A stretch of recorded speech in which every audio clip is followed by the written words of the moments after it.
I'm not worried about that. All right, I hit record. I got you. All right. All right. So this week we are talking. I'm not going to lie to you. This might have been my favorite episode of Deep Space Nine ever. Like, I can't even, like, the amount of joy that I had watching this episode. I was smiling the entire time. This episode is brilliant. This is the greatest episode of Deep Space Nine I've ever seen. You know, the realization I came to after watching this in TNG, I hate the Ferengi. In DS9, I love the Ferengi. They're the best. It's like a whole different race. Yeah. Oh, yeah, but in the first, in TNG, they're just like monkeys jumping around with swords, basically. Yeah. And it was the same, or electric whips. Yeah. Laser whip. But it was the same. A lot of the same actors were from, on TNG. Yeah. Where the original Ferengi and came over. But, no, what was the thing, though? So every year on my birthday, I watch Magnificent Seven. Yes. So when I see an episode of Star Trek called, Magnificent Ferengi, I'm like, this better, pay some kind of tribute. And so it didn't dawn on me at first. When they're doing the counts. I was like, oh, they're doing it. It's amazing. Yeah. Because I don't watch the Magnificent Seven every year on my birthday, but the Magnificent Seven is one of my go-to films. Like, ooh, I'm bored. I want to watch it. With Denzel Washington and Chris Pratt? No, I haven't seen that one. It's not bad. Coming from somebody who watches the original every year, I did not dislike the new one. I actually enjoyed it. Okay. It's not bad. Because I love the original. I love Steve McQueen. I love Yul Brynner. I love the whole movie. Like, it's so. Is Quark Yul Brynner in this? I guess he would be, right? If they would, I'm telling you, if they would have had the scene where maybe have Rom shaking his fucking shotgun shells, my dick would have got hard and I would have came in my pants. Because that's my favorite scene in the whole film, especially when you know the background of the film. Because Yul Brynner, Dennis, I don't know if you know this, but there's a scene in the movie where Yul Brynner is talking and Steve McQueen is just sitting next to him on a stagecoach, just shaking shotgun shells. It's a hearse. Yeah, it's a hearse. That's right. It is a hearse because it's got the Native American on it. Steve McQueen fucking hated Yul Brynner. They hated each other. Oh, yeah. Like that was the thing that Yul Brynner hated Steve McQueen. Steve McQueen, yeah. But Steve McQueen could give a shit. And Steve McQueen just to fuck with him. Yeah, he's just the coolest motherfucker on the face of the earth. So like, there's this scene where Yul Brynner is doing this. We're gonna bury this guy, and he's just sitting there shaking shotgun shells for no reason whatsoever. Well, he's like he listened to him, and it's magnificent. It's a wonderful scene, but yeah, I love the original. It's really good. The Magnificent Seven's great. That one scene though has my favorite line when there's the guy, because there's people in the windows that are going to try to snipe them. Yeah, because they're going to bury a Native American guy in a graveyard, and the white people don't want him there. Yeah. And so somebody takes a shot, and Steve McQueen reaction, fires back or whatever. And Yul Brynner says, what was it? Did you get elected? And he feels the bullet hole, and he's like, no, but I got nominated. I don't know. It was one of those wonderful. Stupid little things. It's such a great film. It was a long time before I could tell a hot rock from my elbow. I mean, what is that even? And I love the scene with the knife fight with I forget the act. Is it what is the James Corbin? Yeah, with the knife where he's fighting the guys with the knives. But it's great. And it's a great film. Like, you should watch the original Magnificent Seven. But this movie, this episode, I loved it. Like, this is the best decompression episode I've ever seen. We brought back so many guest Ferengi. Yeah. It was amazing. All of them. Because when and some new ones. Yeah. When Quark says we're going to do this with Ferengi, I'm like, how the hell are they going to find 7 Ferengi? There's no way. Like, they just start pulling Ferengi out of their ass. It's amazing. Now, I know we've seen Brunt before. Yes, and I got to tell you, man, like, FCA. Considering that Jeffrey Combs is playing 2 people, you couldn't tell at all. Like, his voice is different. Everything about... Well, he's not playing 2 people in this episode. No, but I'm saying he plays 2 actors. He plays 2 characters in the series. Oh, no, he plays 4 characters in the series. He's 4 characters in the series? There's an episode toward the end of 7th season where he plays 3 characters in one episode. Get out of town. Yes, sir. Wow. It's coming. It is and then he plays characters on Enterprise. I know he's on Enterprise. Yeah, but because he's the Andorian guy, right? Yeah. Yep, Shran. Because he's Wyoon in Deep Space Nine, and he's also his face? Well, you remember he was the creepy guy who wanted the holodeck with. That's right. With Nerys in it too. Yeah. And then he's Wyoon, and he's Brunt, and then he's Shran. But you can't. But the cool part is, like, Wyoon and Brunt are completely different in every way, shape, or form. It's not just the makeup; it's the voice. It's the I have a ship. It's like it's wonderful. Like, it's such a great episode.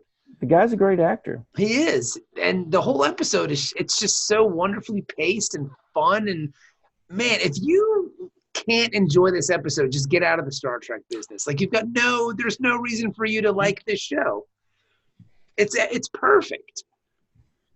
Maybe it's just me. Maybe I'm speaking too highly of it. Dennis is making bitch face at me, so I don't know. You were kind of biting your lip. No, I enjoyed it very much. I'm letting you just. No, don't let me just gush over it. Other people, please join in. It's good. I like the part where he threw the knife. that was fun. That was the thing. They had a knife guy. Yeah, they had like a psychopath. Yeah, it's perfect. Like, it's granted, there were only 6 of them, but still. Well, it was hard to come up with 6 Ferengi to begin with. They had to just make one guy up out of the blue. But I mean, they brought back his cousin. Yeah, which was cool. See, and I love the cousin. I mean, the voice decisions that guy made for that character. Yeah. I was like, okay, I'm cool with this one. It's just so good because the plot. Has he been on before? Yeah, because he's the one where Quark was trying to become a gun runner and then had second thoughts. Oh, okay, right. Yeah. Because they were going to kill like 13 billion people or some shit. Right. Okay, I remember now. But they had that seems like 6 years ago. It does seem like a really long time ago. It was just last season. But that's what makes it even cooler, because they brought back basically every Ferengi you've ever seen, and they just kind of had. Oh man, it was just so much fun! Like, the whole plot of the episode. Moogie's been captured by the Dominion. That's wonderful. How did that happen? Yeah. I mean, why They're not? a little vague on that, though. It's like, well, Ferengi women aren't supposed to travel like that. Yeah. Okay, I got it, but at the same time, we just randomly have hostage situations with the Dominion now. Why not? They're wrecking shop. They're doing some shit. It doesn't really seem like the Dominion's MO just to. They just blown that ship hostage, up. Yeah. You know? Like, they will take prisoners of war and make them fight to the death, but but Moogie's different though, because like her Vorta, Iggy for sex, Iggy maybe, and financial advice. Like, Iggy Pop is listening to her like, yeah, that's a good idea. I gotta diversify more my portfolio and shit. Yeah. It was a fun surprise to see Iggy Pop. Iggy Pop is a natural Vorta. Like, he looked like he barely had any makeup on. Yeah. And he looked like he was not really stretching for the acting. I mean, just having a conversation. Here's the thing: is when I saw the credits when I was watching it tonight, I'm like, Iggy Pop was on Star Trek? Because when I first watched this back in 90 whatever, I didn't know what an Iggy Pop was. Oh, really? Right. So the significance of Iggy Pop being on this was like, whatever. What's an Iggy Pop? I don't know. Moving on with my life. Oh, the Vorta guy was pretty funny though. And I think it's cool because, I mean, in order for Iggy Pop to be a Vorta on Deep Space Nine, that tells me he likes this show. Yeah. Like, there's no way. That's like he was just getting into acting at that point, because he was in the second Crow movie around this time too.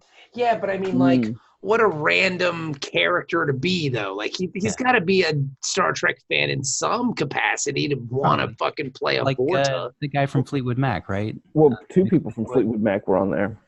Mick Fleetwood and somebody else. Stevie Nicks. They were in the heavy fish makeup. Stevie Nicks played a fish. Was it? Oh, what's that guy's name? Every time they Lindsey Buckingham. Yeah, Lindsey Buckingham. But now I've got to look it up. Every time they do the What's Up With That on SNL What's up with that? Thompson, Lindsey Buckingham's always the third guest they never get to. Lindsey Buckingham. Fucking hate Fleetwood Mac. What's wrong with Fleetwood Mac? They just suck. I used to hate them when I was a kid. They're just boring. Oh, so you're saying that I have simple tastes, Dennis? Is that it? No, I said I used to hate them when I was a kid. That doesn't mean you have simple tastes. Do you like them now? No, I mean, they're okay, I guess. They suck. I don't seek them out. Yeah. But Iggy Pop has to be a Star Trek fan, because why would he want to be a Vorta? Like, that's such a random thing, because if you're going to get to be... He's kind of an unusual dude. Yeah. Maybe David Bowie talked him into it. Hey, you should totally do this. No, I guess it was just Mick Fleetwood. Sorry. Because if you're going to be... if you're a famous guy, if you're Iggy Pop, right? Mm-hmm. And they say, hey, Iggy Pop's pretty fucking famous. Is he? Because I never heard of him until, like I said. I mean, he was he's influential in this to like a lot of bands in the 70s and 80s and stuff like that. But I've always known who Iggy Pop was. Like, I'm thinking it was Jenny who introduced me to what an Iggy Pop was, and I still didn't listen to his music. I just knew the name then. Oh, yeah. And then I pretended like I already knew. She's not going to listen to this episode. So, like, I pretended like, oh, yeah, Iggy Pop, yeah. It seems like every 10 years or so, Iggy Pop comes back into the national consciousness. Like into Vogue. Well, he has to do that. That way you can't tell how much he's aged in between iterations. Yeah. Well, he's always looked old, so that's his new record, the record he did with Josh Homme from Queens of the Stone Age is great. I'm sure it is. 40 years from now, when they're doing the Dork Trek podcast about Dork Trek, they'll talk about how, oh, yeah, Iggy Pop, yeah, every 10 years he just kind of comes back into the... Iggy Pop was on an episode of Dork Trek. What? But my point being, dummies, if you're gonna be Iggy Pop, and I think Iggy Pop is pretty famous. Yeah. And he's gonna say, I want to be on an episode of Star Trek. He's going to want to be like a Klingon or something. So the fact that they made him a Vorta, he's like, okay, I like that. He's got to know the show, I think. I don't think he would want to be a Klingon just because that would actually require... That would be the best one to be. No. Think about James Worthy. James Worthy was a great Klingon. Yeah, but young Klingons are played by black guys. Old Klingons are played by fat white guys. So he's neither one of those. Yeah, and you don't want to get like a brown face charge on you 20 years later, so... But no, I think with him, just the sarcastic tone that he was able to take, and just the attitude that he was able to. Yeah, he was made to play a Vorta. Yeah, it just that Vorta was definitely more of my favorite Vorta than like my second favorite Vorta, because Kevin or Kevon. Yeah, he's a good Vorta. He was good. He was really sad Vorga. He was emo Vorta. Like he was. Yeah, but he was the. But on the episode where they were on the planet, crashed on the planet, that was fucking awesome. He was great. Yeah. He's a piece of shit Vorta. Yeah, that's the whole point. There. I like the Sean Combs. These guys are shitty middle management. Yeah, and he's perfect. And now that middle manager, I take offense to that. And now that he knows that, he's like, yeah, they're gonna debrief me and kill me. And he's like, my life is over. Like he's so emo and sad.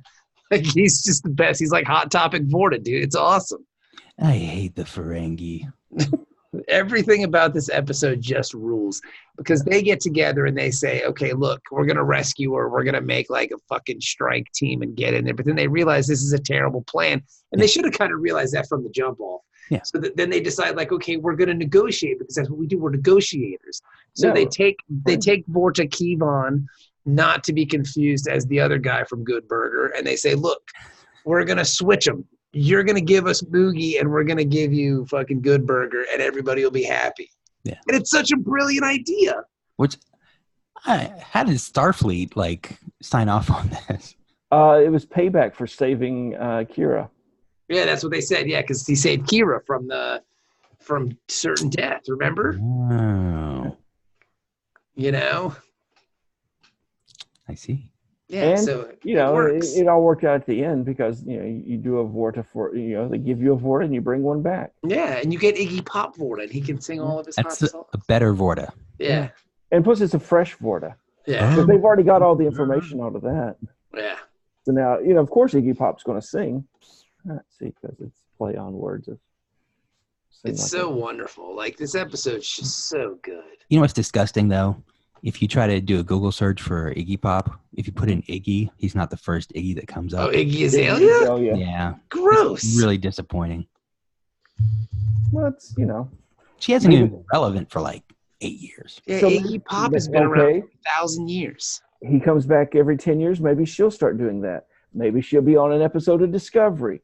And then the cycle continues. I doubt it. The Iggy continues into the future. Iggy Pop, he's really good. I mean, it's a really great episode. I can't stress how much just fun it is. Like the idea, because even the premise, like, okay, Quark is going to put together a strike team of Ferengi to take on the Jem'Hadar to rescue his mom is hilarity. Yeah. Like that statement is just amazing. And who's the first guy they get? Nog. It's like, this is wonderful. Yeah. Like, this is the best. And they totally stroke Nog's ego to get him. You'll be like Worf. Yeah, strategic operations manager. Yeah, you'll be like Worf. It's gonna be awesome. You can tell us what to do. That's 3, and that's right out of the movie. 3. Oh yeah. Yeah. Well, we didn't have a PTSD.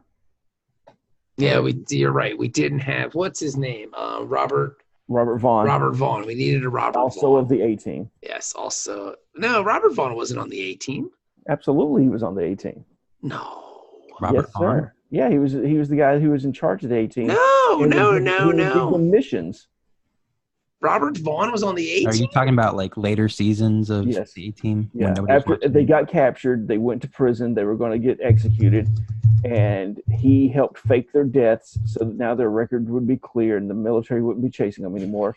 And now he became like the team lead and sit back at operational headquarters, and he'd come, this week, team, we need you to do a little favor for the government and go take care of it. Really? Yeah. No. I promise you, Robert Vaughn, A-Team. I think it was like the last season. Yeah, this season introduced General Hunt Stockwell, Robert Vaughn. Stockwell. That's the worst name. Who, while serving as team's primary antagonist, was also the team's boss and joined them on several missions. Huh, okay, Robert Vaughn. Yep. Interesting. Wow. Oh, I'm sorry.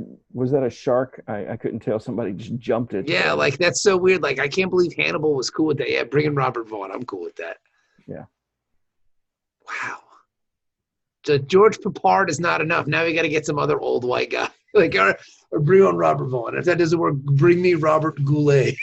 Like, was one of their missions to try and sell reverse mortgages to old people or something? That was much later in his life. That was to get you to the hurt line on time. Yeah. Dude. Oh, that's right. Yes. Say what you want, but Man from U.N.C.L.E. is a fucking fantastic show. Absolutely. I love Kuryakin was my favorite Russian. Yeah, and the episode of Columbo where Robert Vaughn kills that woman on the cruise ship. Have you seen that one where he's like a car dealer and he shoots he's fucking like some singer on a cruise ship and he kills? It's a great episode of Columbo. Because even on a cruise ship, he's wearing that goddamn overcoat. It's like, why would you bring that on a cruise? Like, why would you bring your overcoat on a fucking cruise? It's a really good episode. I love Robert Vaughn. He's a great actor. He's a great television actor. Yeah. He's got that 70s actor look. Yeah. Well, he was for his time, he was a very handsome fella because he was the handsome guy on Man from U.N.C.L.E. You know? Yeah, he was the lead. He was the handsome guy in Superman 3? Huh. I didn't realize he was Richard Pryor. Yeah, he was masterminding the whole thing. Yep. And I was telling a friend of mine. Well, he is a friend of mine, but he's also 12. But he's a friend of. Anything we need to know, Bob? He's the son of a friend of mine, but he's a good kid. Like he's a nice young man. He reads comics. He's a good kid. He was telling me he's been watching Murder, She Wrote, like because he's like an old soul. It's a great show. And I told him, I was like, dude, watch Kolchak the Night Stalker. And he's like, okay, I got to check that out. Yeah. Because if he likes murder show, I said it's a little campy, it's kind of silly, but it's a really great show. Like it's all about like and he was like, all right, I'm gonna watch that. It's like, I think Murder She Wrote's better than Kolchak. So, I don't know. The premise of Kolchak is pretty great. Who's watching Murder She Wrote and Kolchak? Then the only thing that we can do is basically look at all the things that Ben likes and suggest it to this kid. Because if you lock in on those two things, you've locked in on a part of my brain that covers about 25% of my personality. Just got to get him watching Star Trek, and he's good. No, don't do that. But man, I tell you what, I love Man from U.N.C.L.E. That's a good one. But anyway, this episode is just so. I mean, I can't. Maybe I'm gushing too much, but I love the Ferengi. I love Magnificent Seven. It's a perfect marriage. First episode of 18. They go back to the other, the not Tirok Nor. Yeah. Yeah. Empok Nor? Is that what it's called? Yeah, Tupac Nor, I believe it's called. Empok Nor.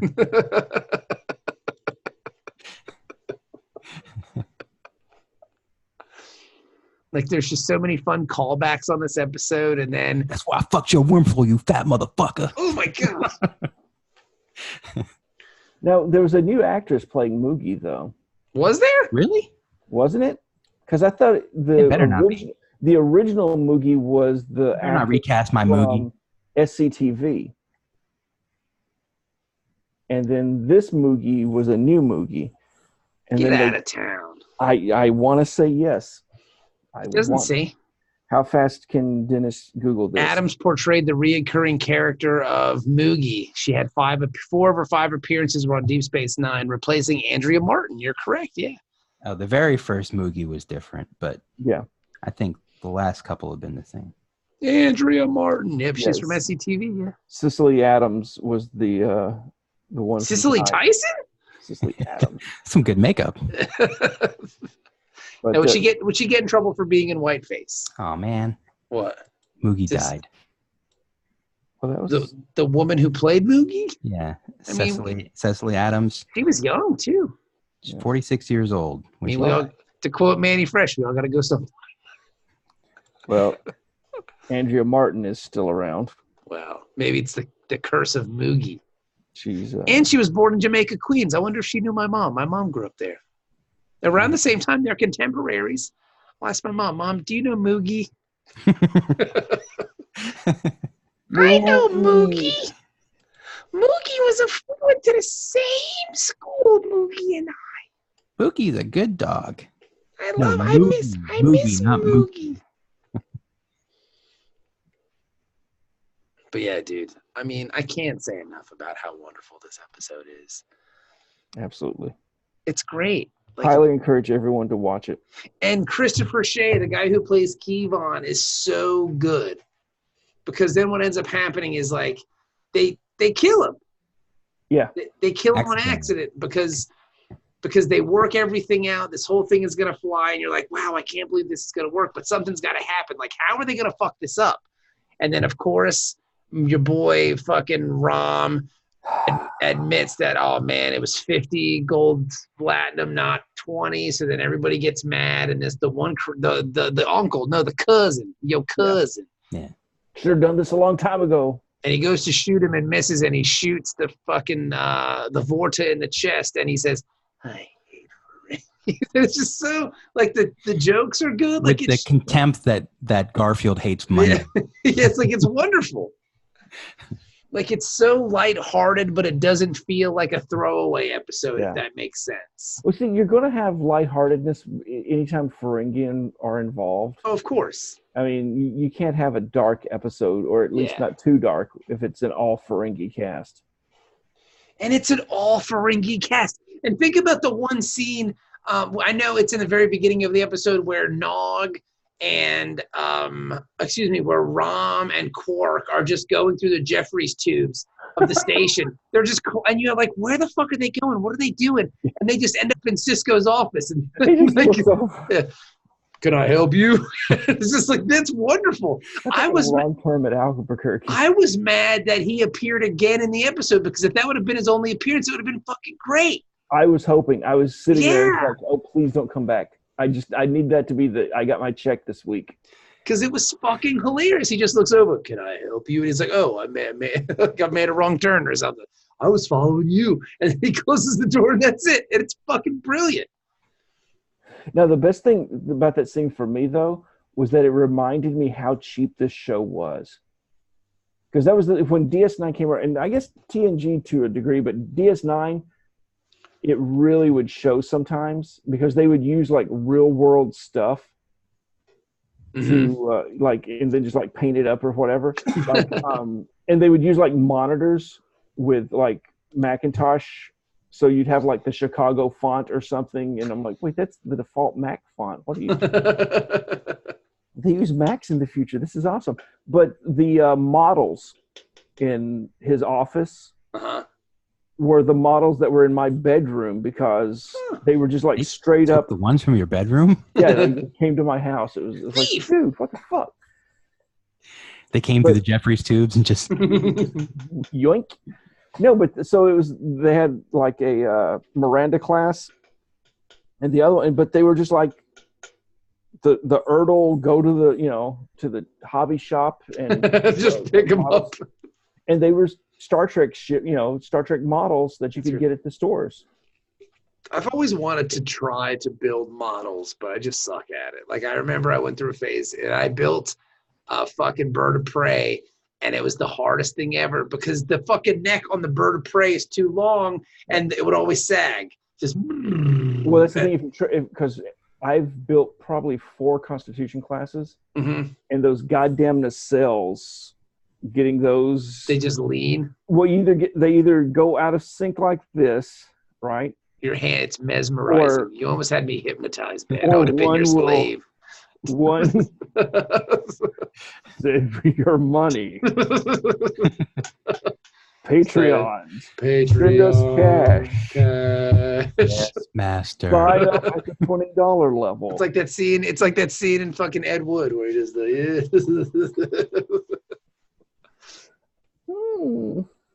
But no, so it's kind of cool to be reminded of that again too, though. But again, though, I want to build those things, but they just sag, like just. And I was like, man, how the fuck does this thing stay up?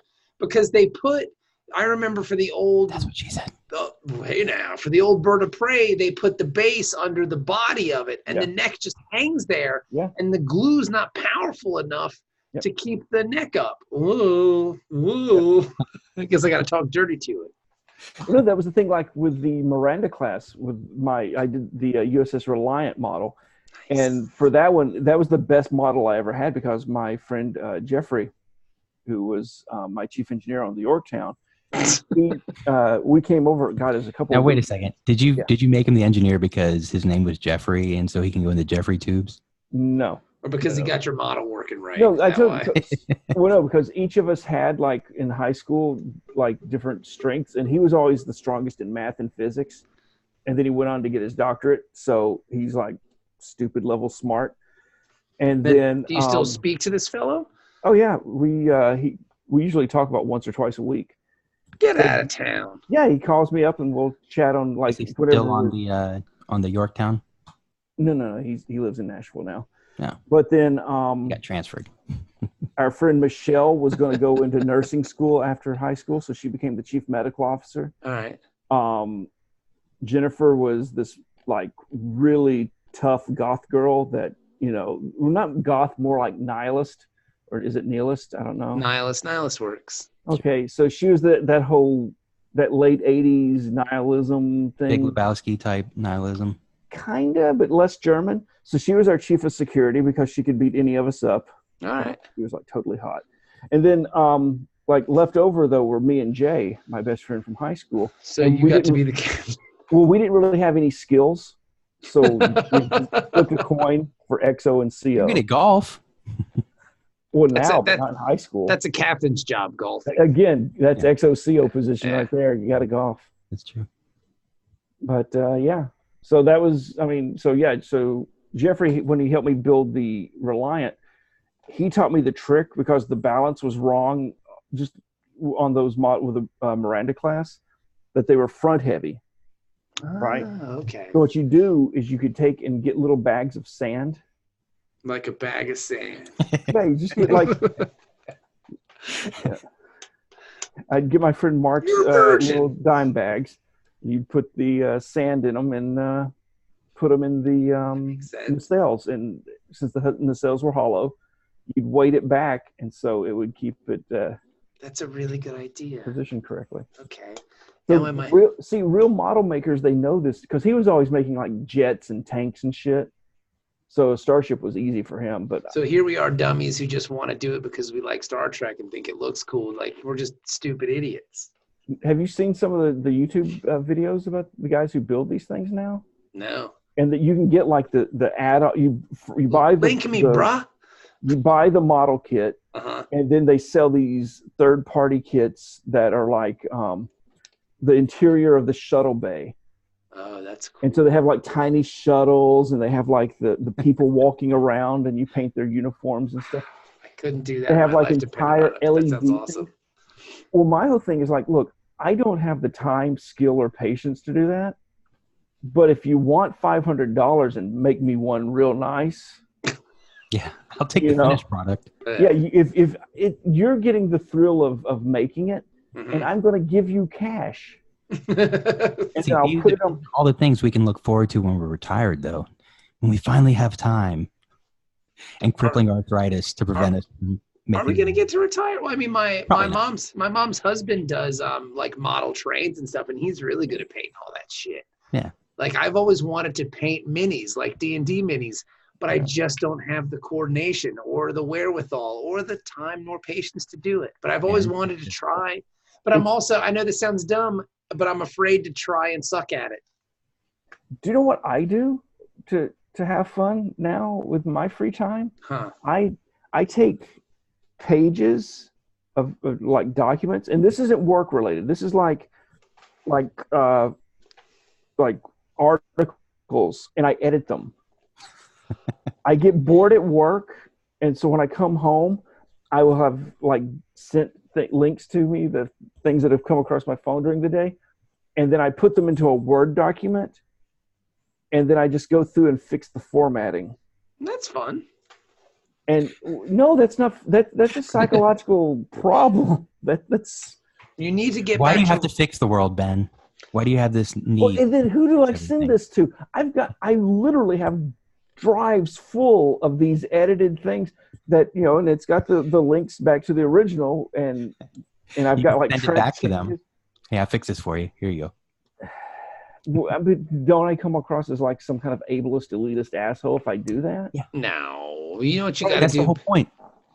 Ben, you got to get back to writing your sexy fanfics. No, what I need to get back. Oh, so this is Monday morning, Tuesday morning. I wake up.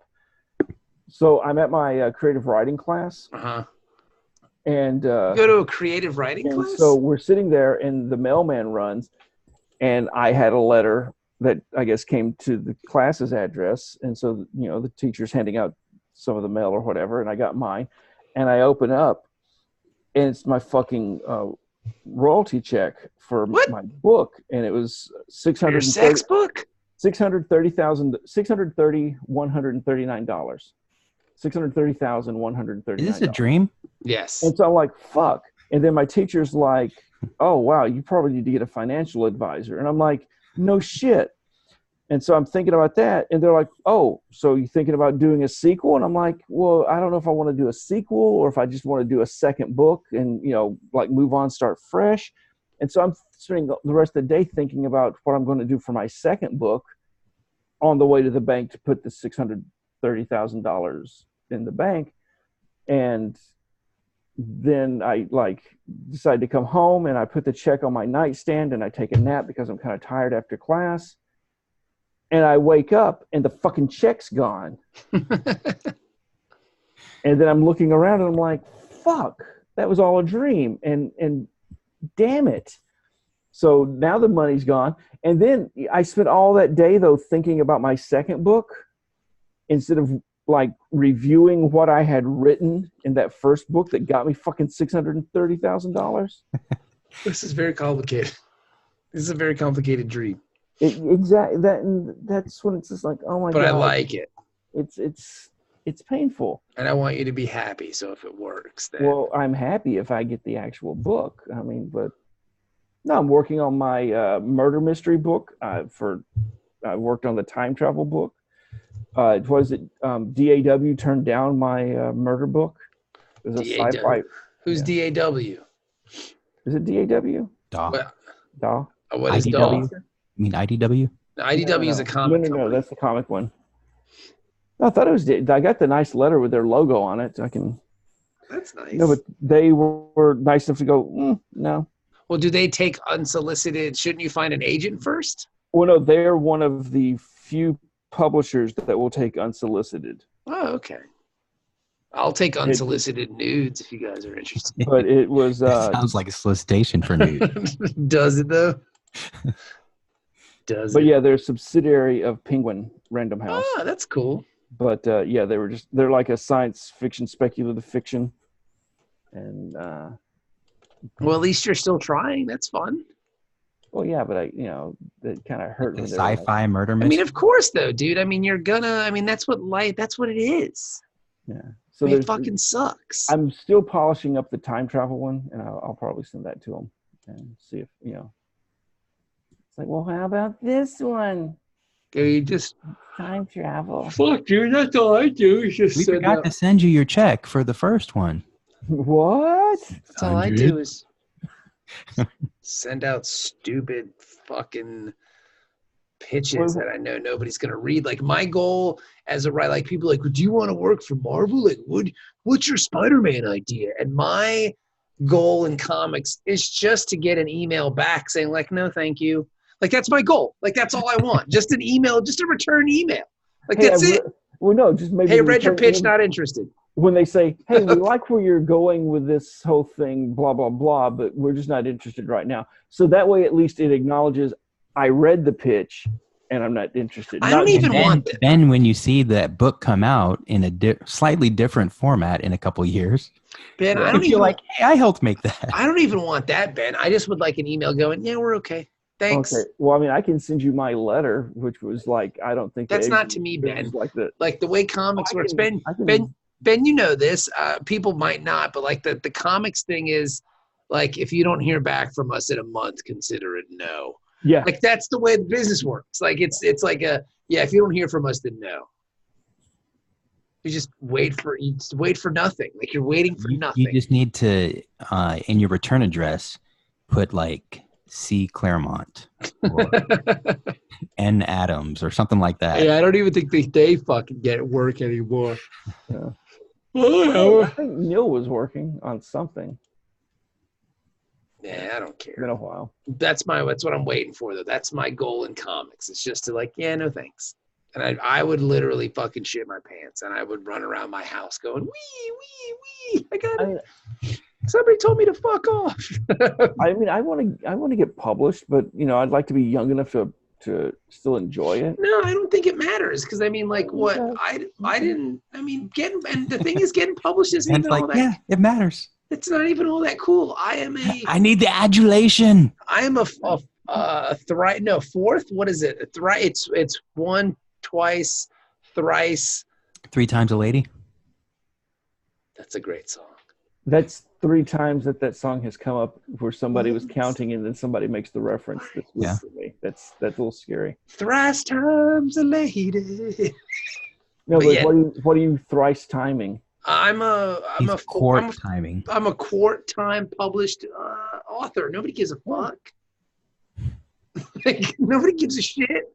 Yeah, okay. So one of the problems I used to love Castle because murder mystery and with weird premise. Ben. Yes, Ben, we know Castle. But Nathan Fillion, your boyfriend, we get it. He's Hardcastle and McCormick. But no, so I watched that though, and then he's got like groupies and shit. And I'm that's like, not real, Ben. That's a TV show. Yeah. I know this. That's the one part that would always break me out of it, where they're like, oh, "Aren't you Richard Castle?" And it's like, what? Do you know how famous you'd have to be for an author to get recognized? Exactly. How many living authors are that famous besides like J.K. Rowling? Stephen King. Here's the thing.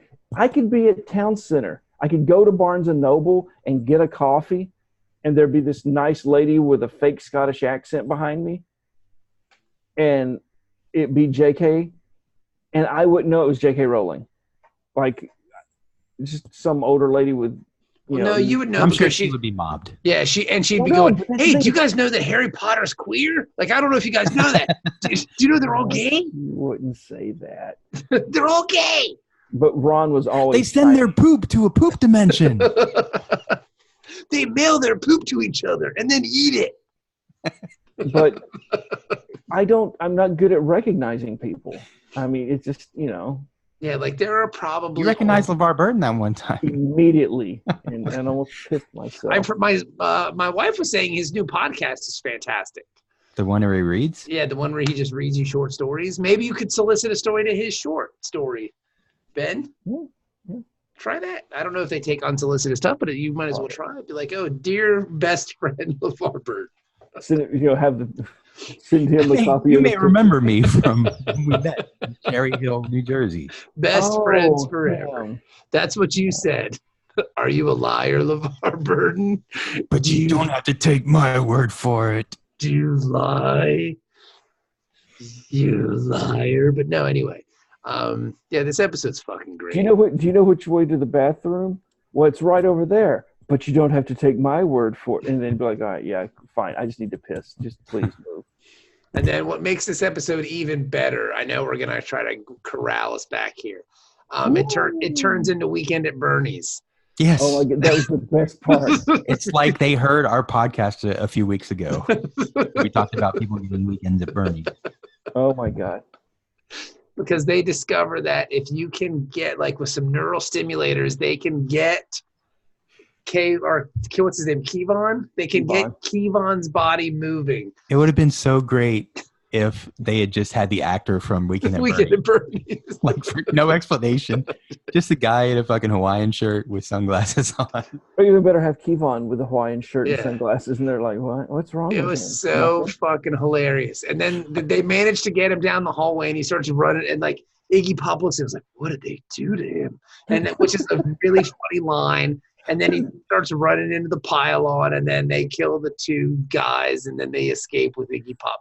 It's fucking great. Like, can you imagine, though, when they take Iggy Pop back for interrogation at Starfleet? He's seen what happened to Kevon. Yeah, he's gonna. If that's what you look like after Starfleet interrogates you, oh my God. Yeah. It's so wonderful. Well, isn't he supposed to kill himself? And aren't they? That's like their code, right? They're supposed to kill themselves. So, but they were gonna basically find out what he told, and then whack him. Basically, I wish we could have seen Iggy Pop again. It's so good, dude. And like I'm reading here on the Wikipedia page, I guess him on Venture Brothers. Yeah, I guess, and they rank this episode the 92nd best episode of all Star Trek. That's pretty high praise considering what's top 1/7, right? Yeah, there's 700 and something episodes. Yeah, this one to be in the top 100, that's pretty damn good. I think it's fucking brilliant. Like as like a decompression episode that has nothing to do with moving the story along, and like there's no big war battles and stuff. It's just like it's fun. Like I think we've seen episodes like this before where they just can't pull it off. You know? And it's fraught with danger of becoming like too campy and not working. Yeah. But everybody is great in this. Yeah, it's just perfect. Yep. I'm trying to think of like another funny Star Trek episode that I really enjoyed, but nothing is coming to my head right now at the moment. I enjoyed Piece of the Action. Which one's that? Gangster episode of the original series. Yeah, the Piece of the Action's pretty good. This is like the Little Green Men, like that was a good one. Ferengi focused, like weird situation where the rest of the crew isn't there. That one was pretty good, but I think this one's definitely better. It's just perfect. Like it's a perfect episode. Like I'm gonna give it a 9. Like dude, I fucking loved it. Like I couldn't help it. Like I was just the whole episode. I'm just smiling and I'm enjoying where it's going, and it's just. Because you're watching, you're going, this is never going to work. Like, how are they going to fuck this up? And then it's brilliant. Like, and the callbacks are good. I love I think it's fucking great. I'm going to give it a 9. I can't help it. I would have given it a 9 if somebody had like punched on one of the consoles or something and it went dook dook dook dook dook, dook, dook, dook, dook. Then I would have been all right. Okay, cool. But no, it's like a 7.5 for me. It's pretty good. Yeah, that's tough for me because it's like, okay, I know in 3 episodes my 10 is coming. Yeah, but my whole point of it is I'm just gonna go with what I feel at the moment. And this episode, I had a smile on my face the whole time. I'll give it an 8. Don't feel pressure to give it a high score because I did. Well, I mean, because I'm on the fence between that 7.5, which I don't think is good enough, and then 8 is like, okay, yeah, I can, I'm teetering on that pivot point there of where to let it fall. For me, like 7.5 is a happy to rewatch. Like if you see it on, you're like, oh, good. Yeah. So that's I think I'm gonna go with 7.5 just to be wishy-washy. All right, I lie. Yeah, you guys are wrong. This episode's a 9. It's great. It's great. It's great. It's great. I haven't had this much fun watching a Star Trek episode in a really long time. And you need those. You really do. You especially really with do. the war going on. Yeah. You kind of gotta. Whenever I see the pictures of like the guys over, in the war, and they're doing like they'll have like how many soldiers can fit in the in the porta potty thing or something. And have you seen these videos? That's a Navy thing, probably. No, this was Army or Marines, or I saw the guys who were playing. They were like a bunch of Air Force guys playing Quidditch, because y'all just you get a broom and you jump at the same time, and it looks like you're flying on brooms. And just you have to have that decompression from all the darkness. Yeah, it's just. We had an underground boxing competition. I think it's called Fight Club, and you shouldn't be talking about it. No, right? Some of the civil engineering guys, one of them was big into boxing, so he brought his boxing gloves on deployment. Of course, because why not? People who wanted to just spar to blow off some steam, we would just like meet in a randomly assigned tent and just have these little sparring matches. Jesus. Interesting. Nobody got hurt. It's just sparring, it's just jab. Yeah. No haymakers. We never did anything like that in the Navy. We were always professional and just kissing each other. We just did our jobs. What happened to the fan room? Yeah, right. I don't believe that. Waking up in what was it? Was it Key West on the ship? And the guy came back from Liberty and he stripped and did the Buffalo Bill scene in front of the mirror at the end of the rack. That's fun. Yeah, it's just like, what the fuck's going on? I think I look beautiful. I'd fuck me. It's like, okay, Charlie, go to bed. I'd fuck me. It doesn't help that the guy's like 6'4", 250, just like full muscle. I think that definitely helps, actually. Yeah, that would be hot. I mean, it was a little scary. Nothing. Yeah. So, all right. Well, there you go. That's the episode. So wonderful. And we'll be back. She's gonna hypnotize you. And Patreons, counter we love you. hypnotizing. I can't look. All right. Well, there you go, everybody. You guys have a wonderful day. Thank you for listening, and we'll talk to you next week.